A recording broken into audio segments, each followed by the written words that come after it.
Welcome to The Rundown. I'm Sunny Galt. I'm a messenger with United Network News. We are the news division of United Network. We're also part of CARE, the Center for Amity and Restoration of Earth, and our mission is to bring you the real news. And we do that in lots of different ways throughout the week. We have our incredible field messengers, which are everyday people on the ground just showing us and telling us what's going on in their communities. We have more in-depth news coverage that the team and I work on for you guys. So we'll take some of the headlines that are out there and dig a little deeper. And we also have updates from the Global Intelligence Agency and Kim Gogan on what's really happening here on our planet in this crazy battle of good versus evil, which I'm sure you all feel, right? If you want more information about who we are and what we do, you can visit our website, which, by the way, we've had some changes. I know some of you guys have seen that on our app. Some more changes are coming as well. We actually got some new updates through the platform that we use. So hope you guys enjoy that. Our website, of course, is unitednetwork.earth. This podcast is a week in review. So I gather up the stories that we've released throughout the week, and I try to get you guys caught up. It's great if you guys may have missed some of the videos that were released this week, or if you would like to share UNN with other people, because when we put out content, it's only available to our members for the first week, and then the videos go out on YouTube and Rumble. With any information that you guys are checking out online, whether it's UNN or somebody else, please think critically about the information and ask questions. Don't just assume anything on face value. It needs to resonate with you. And then when you figure some stuff out, share what you know with others. So let's go ahead and get to the stories. Here's the rundown of stories you may have missed this week on UNN.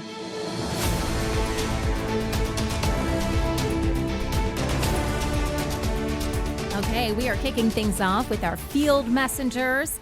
So our field messengers, they're kind of like citizen journalists. These are people that want to make a difference. They want to share what's going on in their community. They want real information out there, not just talking heads, not just narratives, but we're really learning how to reconnect with each other. And we all have these phones that serve as little, what would you call these? Like little media devices, right? That can record incredible audio and video. And so we're asking you guys, when you see something interesting in your community, record it, tell us what's going on, and then send it to us. We've got an awesome production team that can take what you've recorded and actually turn it into a news story, and then we'll put it up on the news. It's as simple as that. Okay, so let's kick things off in Belgium with Gisela, and she talks about the Port of Antwerp.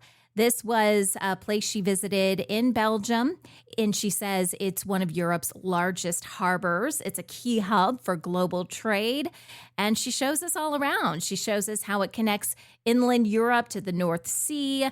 She showed us all these different goods that were moving in between, the countries, the continents. She just tells us what she saw. It looked like she was on some sort of boat that was kind of catching all the action. She even talked about this section where it was basically a refinery section, and she commented that there really wasn't much going on, and she thought that was very unusual. And we know whether or not there's actually an oil crisis out there, we do not believe there is an oil crisis. We know that they have shut down a lot of refineries. So it's not that the good, there's a shortage of the good, right? Because oil replenishes itself. It's highly abundant on our planet, regardless of what they say. But you do have to refine it, and you do have to ship it. So if you're going to create problems in refining the oil or shipping it out, like what she saw, yeah, you're going to have oil problems. Next up is Nelia out of South Africa, and she reports on some really messy stuff going on with fuel in her area, specifically with a service station who she says closed briefly, then reopened with higher fuel prices, which of course added a lot of pressure for motorists. And as she found out, that was not needed. That was a way to drive up demand. There was actually no fuel shortage, like we've been saying. There's no shortage in her country, South Africa. And this was just people, just trying to take advantage of the situation, which we're glad that you guys are reporting on, right? That's what field messengers do. So thank you, Nelia, for your perspective in all of this. Sharif from Uganda talks about a program in eastern Uganda. It is transforming fishing and young people's lives by teaching them valuable trade skills and basic business practices. So this is all around fish farming in the region.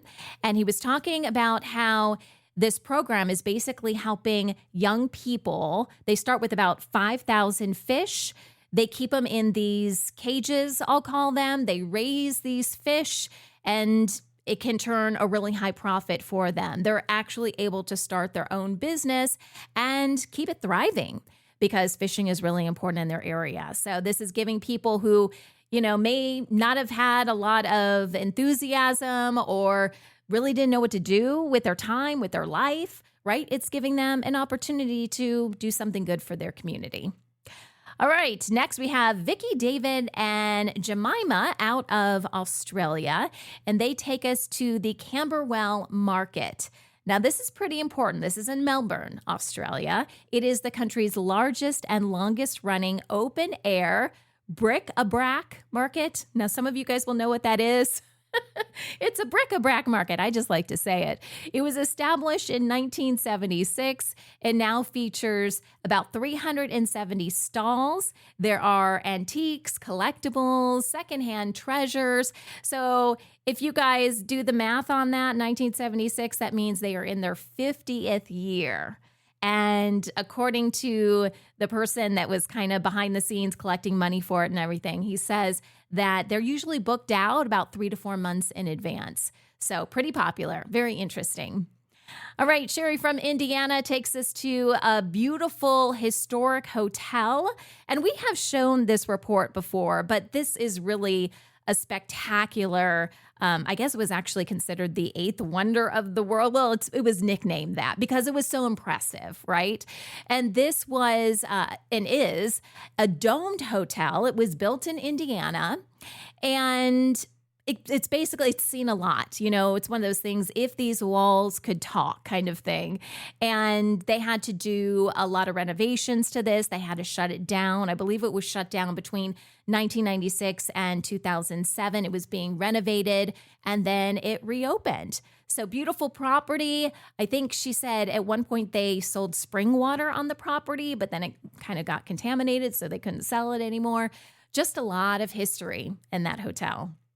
All right, Alicia out of England takes us to her dental shaman.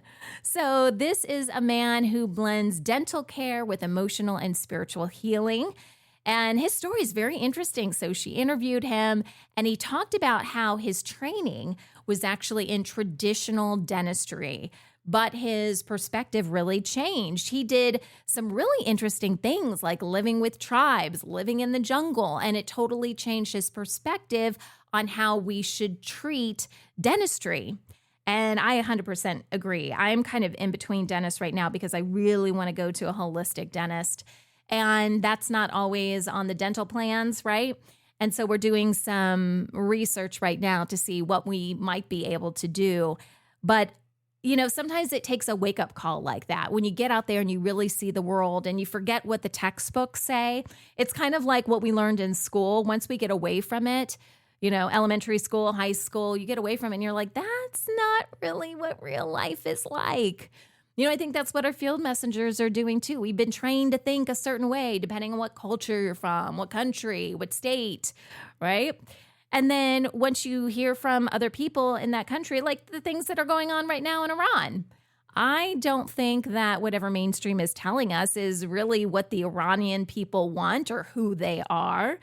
I wish we had a lot of field messengers from Iran to explain to us what it's like over there. That would be so helpful. So it was really the same thing with this dental shaman, right? He just saw a different side of the world and decided to change his practice. And I think that we're going to start seeing a lot of this, right? Just breaking out of those old routines or old ways of thinking and changing things for the better. All right, Vahagan, who is part of our Field Messenger production team. We love Vahagan. He did a story. He's out of the Los Angeles area in California about an orchid show that he went to. I think he said he went to it with his mom. And he says this is one of the most diverse plant families on Earth. They are found across nearly every continent, and they're thriving on some of the planet's most vibrant tropical regions. And this particular event, I believe the orchids were being judged by professionals. You could also purchase orchids and gardening supplies. I think they had some art there, just an all-around fun event honoring orchids. All right, Annette out of Canada shows us how spring is awakening. Oh, there was a show, not a show, a musical called Spring Awakening. You guys familiar with that? Well, she's not doing a musical, but she's talking about how spring is awakening in her area, right? She does a walkthrough of her neighborhood. She's just, being in the moment, being present, noticing the signs of the season. Sometimes, you've heard that expression, stop and smell the roses. Well, it's just about being where you're at and appreciating things and just noticing simple things like the changing of the season. I think some of us, the only reason we know is that it's a date on a calendar or, we saw the weather report and they told us it was going to be, a spring-like day or whatever. We need to start appreciating things in real time. And according to Annette, they had a really hard winter. So noticing the spring is a very positive step, especially for people who are really looking forward to warmer temperatures. And Chittlesworth in India talks about these hemp products that are produced by a young entrepreneur in his area. It blends tradition with innovation. And this particular entrepreneur focuses on both hemp seeds and hemp fiber. So if you know anything about hemp, those are used in two different ways. And he partners, I believe he said, with over 2,000 farmers to get the materials. He started this in 2019 and his business is kind of taken some turns from there. It even started as a college project, he said, and then he kind of married into a family that was doing this. So he makes all sorts of things. There's teas, there's different topical ointments, things you can use for medicinal care, skin care. And then with the hemp fiber, you can make other materials like purses, shirts, hats, and scarves. And, it's just a good reminder that the materials that we've been using in the past may not be the best. There are other ways to do things, and hemp is definitely one of them. Now, here are some of the more in-depth stories that the team and I worked on for you guys this week and released. We're going to kick things off in Brazil. So very interesting inmate reading program in the prison system in Brazil. It's drawing attention because it lets inmates reduce their sentences by reading books and then writing reflections about what they learned from the book. And it actually earns a few days off for each book they read. Here's some reaction from some of those inmates. Being allowed to take a book to the cell every night makes a huge difference. It's like watching a movie. I'm carried to another world, far from this one, where time drags slowly. There is nothing to do here. Reading has given me a second chance, letting me see life through the eyes of the characters. While the initiative has expanded nationwide and is widely used, it exists within an overcrowded and strained system where conditions remain difficult. Supporters say it promotes literacy, critical thinking, and a sense of purpose, but critics point to unequal access and question whether it can address deeper systemic issues. The UK sugar tax has successfully pushed companies to cut sugar in soft drinks, but instead of making them less sweet, many replace sugar with artificial sweeteners, sparking a new health debate. While overall sugar consumption from beverages has dropped, the long-term effects of these substitutes remain unclear, leaving some consumers uneasy. Many people think that artificial sweetener is a healthy and safe alternative to sugar. But is that actually true? Research is showing that both artificial sweetener and sugar could be a problem for your health, contribute to weight gain, and have a negative impact on your heart. If you regularly consume overly sweetened food, it's likely that your taste buds prefer that level of sweetness. If you want to reduce your intake of artificial sweeteners and sugars, gradually decrease the intake of those types of foods and replace them with a healthier sweet option, such as fruit, and pairing that fruit with some nuts and seeds. It might take some time, but by doing this, you'll retrain your taste buds to actually prefer the more natural sweetness rather than the overly sweetened food. With plans to expand the levy and similar policies appearing globally, critics argue the real issue isn't just sugar, but society's reliance on sweetness itself, suggesting that lasting change may require reshaping taste expectations rather than simply swapping ingredients. The Yangtze River, a lifeline stretching nearly 4,000 miles across China, has faced decades of pollution, overfishing, and habitat destruction that pushed its ecosystems toward collapse, even driving species like dolphins to extinction. In response, the government introduced major reforms, including a sweeping 2021 fishing ban that is now showing measurable signs of ecological recovery. Over the recent decades, China had put over $300 billion USD into trying to recover this system and let it heal, and really the biodiversity, it wasn't helping it, so they took a more extreme measure. In 2021, they enacted a full fishing ban that would last at least 10 years, nobody allowed to fish the river. That involved the recall of 111,000 fishing boats and resettling 231,000 fishers by investing more than $2.74 billion USD across 11 provinces and municipalities.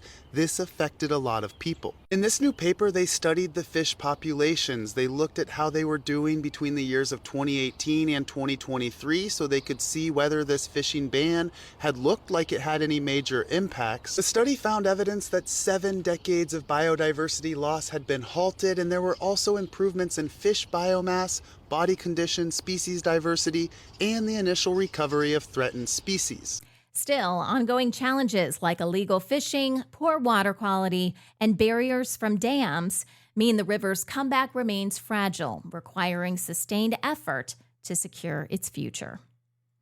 Personal bankruptcy filings in the U.S. are rising, with more than 533,000 cases in 2025, and a noticeable shift is emerging among younger Americans who are increasingly viewing it not so much as failure, but as a financial reset.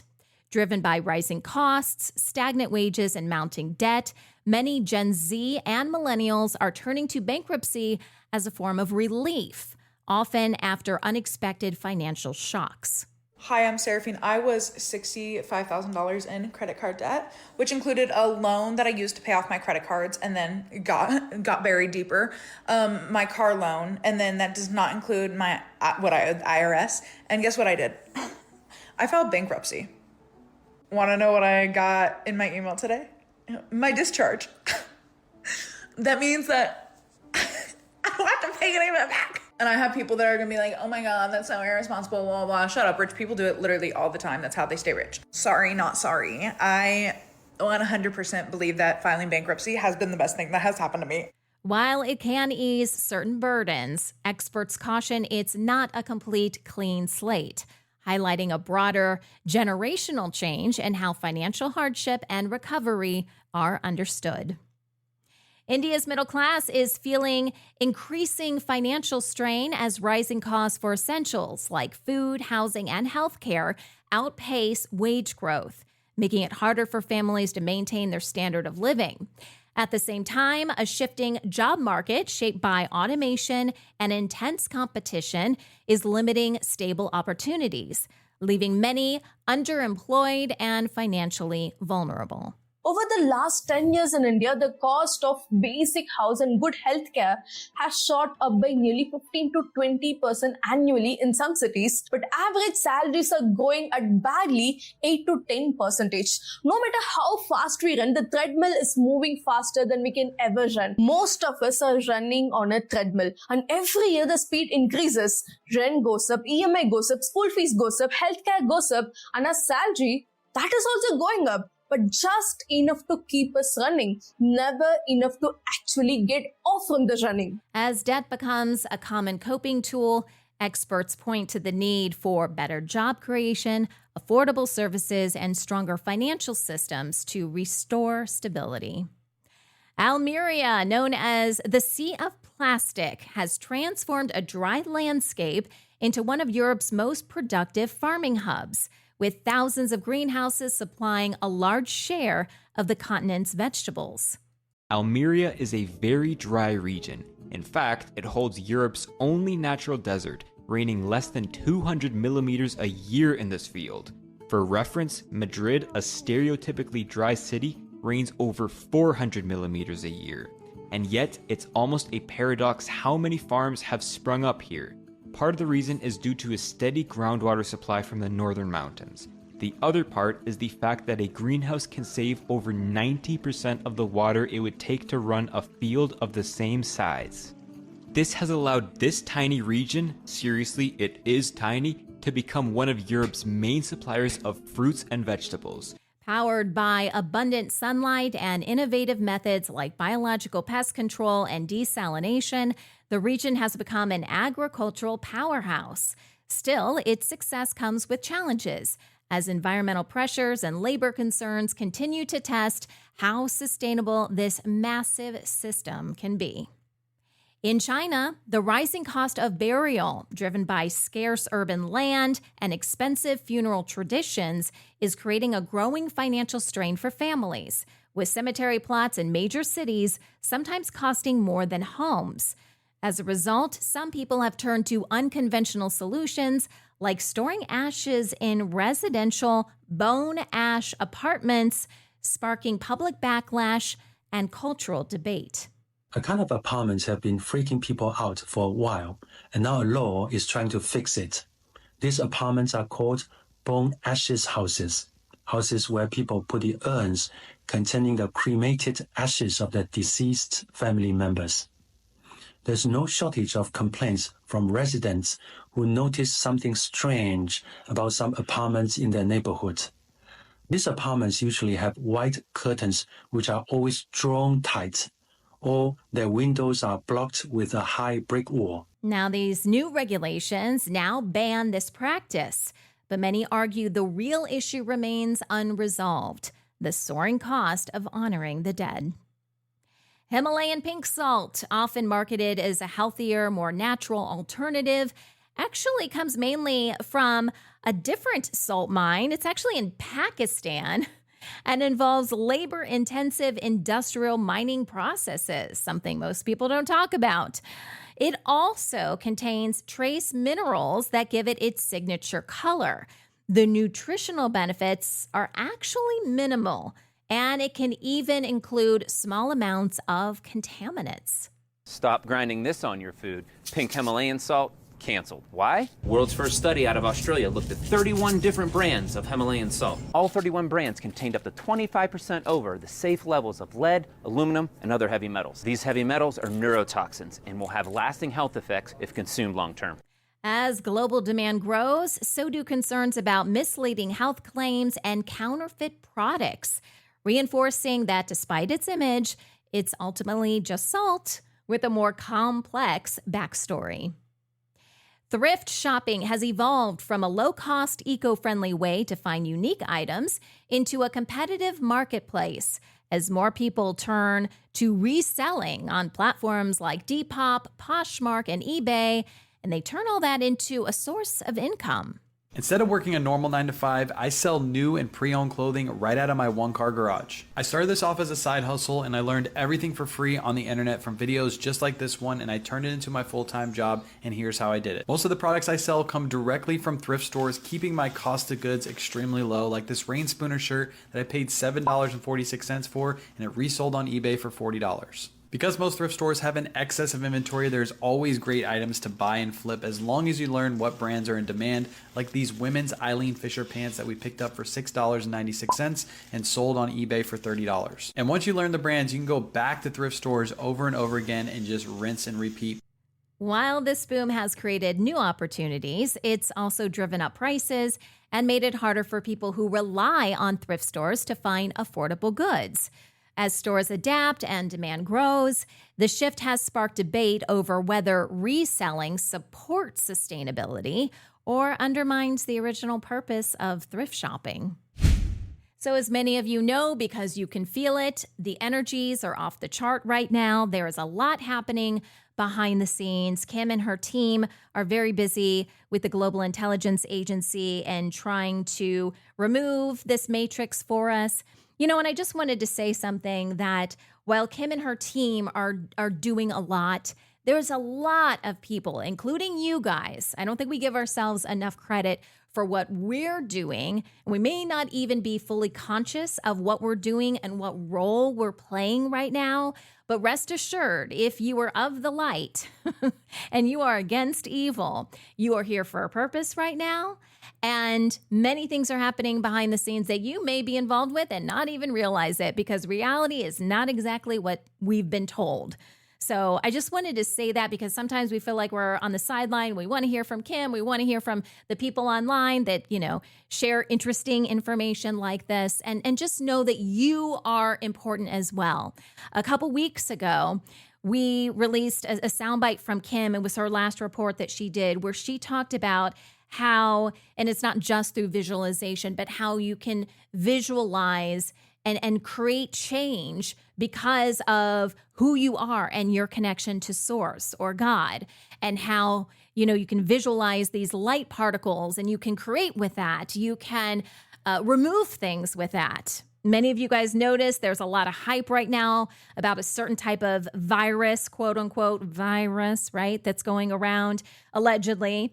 And if you don't like that, remove it. Remove it with your mind. And I know for some people, you're going to be like, I can't do that, whatever. You say you can't, you can't. You say you can, you can. That's really how reality works. And I, for one, have been trying to use these practices that Kim tells us about to remove this. I'm not waiting for Kim's report. Don't wait for this kind of stuff. Act now. Don't think that other people are more important or have more skills just because they're in a certain position. This is an effort where we all come together, where we're all equally important in taking down this system. And we've got the tools to make it happen. I was even thinking about, and I may still do this, release a special, I guess we can call it a special episode of The Rundown that is just that soundbite from Kim explaining how we do this and the visualization behind it, and believing in the power that you have, that the creator of the universe has given you to handle this stuff when it doesn't agree with the kind of reality you want. That is a very real thing. And I was thinking about releasing an episode just on that, because it's just so important. I want you guys to be able to share this information. So I might still do that this week, perhaps a little bit later this week, depending on what Kim does with her reports. I may still release that because it is just so important. I mean, we are active players in this. We are all soldiers, if you will, in trying to create the type of reality we want to create for ourselves and for the people that we care about. So Kim this week didn't release a new report, but I wanted to go over a couple things that did happen this week. So on last week's report, I read to you a statement that Kim made last Friday. So not yesterday, because I'm recording this on a Saturday, but a week and a day from now. And she talked about being on radio silence, at least through the weekend. She said possibly through Tuesday, because there were ongoing operations. And I can tell you, on Tuesday morning, we have a news meeting that's Tuesday mornings. And Kim was able to join us for that. And she said a little bit more. She talked about that there wasn't a lot of creation or destroying that she could do right now, because any action she would take would open up gates. So you've heard her talk about gates, right? That can take you to various places and allow you to do certain things. And the dark would love for us to open all these gates for them so they can have access to the things only light beings are supposed to have access to. And we are not going to do that for them. So I know as of Tuesday morning, she was still radio silence. And, we certainly don't want to give the enemy any additional tools. I know she was also feeling like she was being attacked and, usually she can fight back. But again, anything she could have done was going to open up a gate. So that was Tuesday morning. And then on Thursday, she did put out something on the Telegram channel. If you guys aren't already following that, I believe the link is on our website. You can check that out.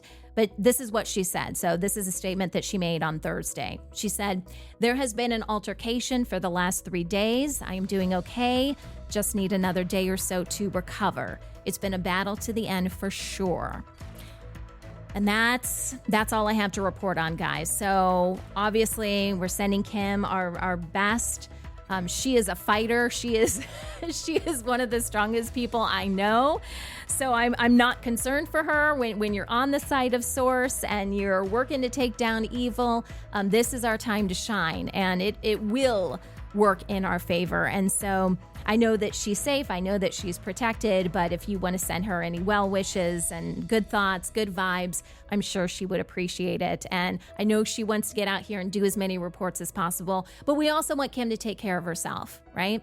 And especially because it's Mother's Day. So by the way, I'm recording this on Saturday, but tomorrow in the U.S., and I also did some research on this, I think also in Canada and Australia, it is Mother's Day. Kim is a mom herself, so let's give her some time. If she can just relax, be on the mend, whatever she needs to do, send some love her way, and we will hear from her as soon as she's able. All right, thanks for being with us today, guys. If you want more information about United Network, visit our website, unitednetwork.earth. Consider becoming a member. If not, that's okay. You can catch those reports on YouTube and Rumble about a week after we release them to our members. All right, this is The Rundown, and I'm Sunny Galt for United Network News, signing off.